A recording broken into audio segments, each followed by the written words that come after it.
Tiga. Assalamualaikum warahmatullahi wabarakatuh. Selamat pagi Dewan Juri yang terhormat.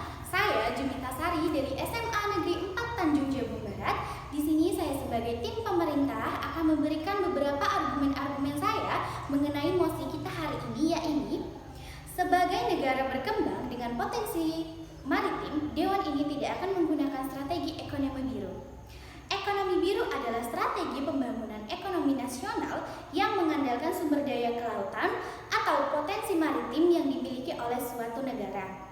Dewan Juri yang terhormat, saya pembicara pertama dari tim pemerintah setuju dengan mosi tersebut, yakni sebagai negara berkembang dengan potensi maritim, Dewan ini tidak akan menggunakan strategi ekonomi biru.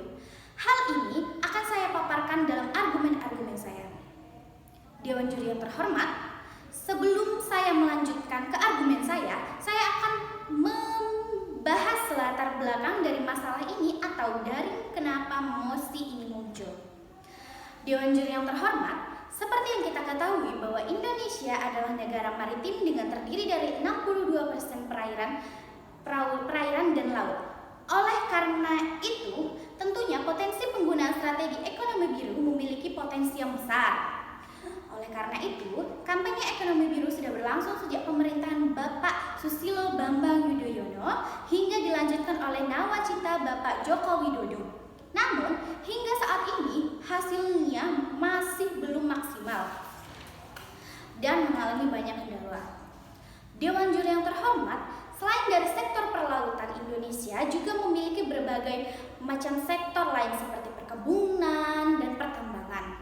Dewan Juri yang terhormat, pada mosi kali ini saya akan paparkan sudut pandang peraturan pemerintah yang belum menemukan kejelasan. Dewan Juri yang terhormat, dalam nawacita yang mencantumkan bahwa pemerintah Jokowi akan membangun Indonesia dari daerah pinggiran dengan memperkuat pedesaan, namun masih dalam kerangka kesatuan.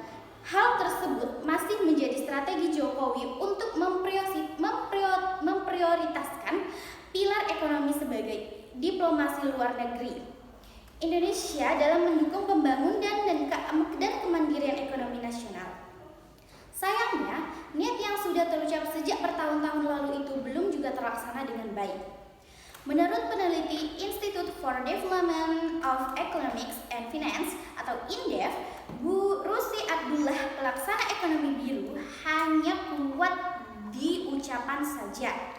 Itu tercatat dari masih banyaknya illegal fishing, kemudian potensi ekonomi kelautan kita yang belum dimaksimalkan, dan tidak ada roadmap atau peta jalan yang di atas dan rinci.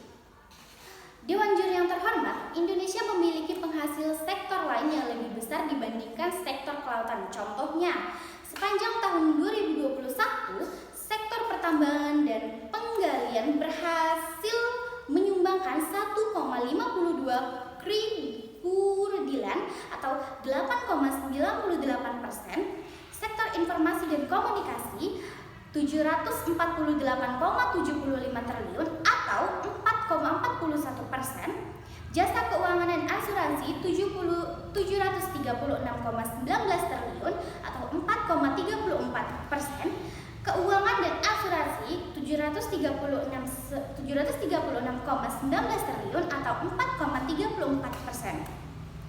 Kemudian transportasi dan pergudangan 719,63 triliun atau 4,24%.